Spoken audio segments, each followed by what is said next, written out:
Finally, we have my book, The Baby Eater, and I know for a fact this one was not AI generated because I worked with Chris Williams to make this cover. The Mononagal in the image is actually 3D modeled and rendered. No, because I did the rendering.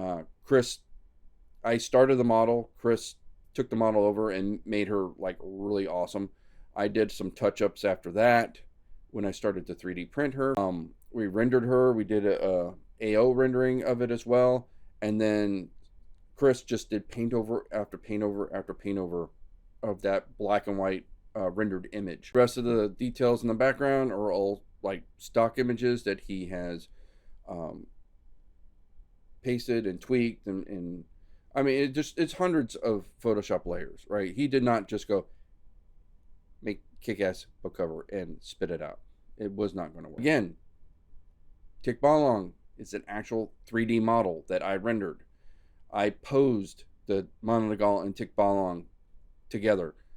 I am actually working on a 3D sculpt of the two of them fighting together. Then he took that in the Photoshop and just, again, paint layers over paint layers over paint layers. So, crop some stock images in there, all that kind of thing. So, totally not AI.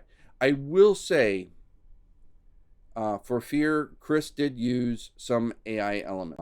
We were working on the book cover, and he's like, yeah, I'm not going to be able to just type in, do book cover, and it's going to come up.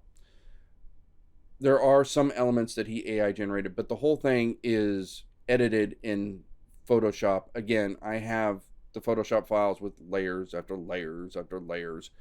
So there might be an image or an element that's AI generated, but the book cover itself was hand created in Photoshop by Chris, which that and so that's the only one that has any AI at all in it. So that brings a bigger question.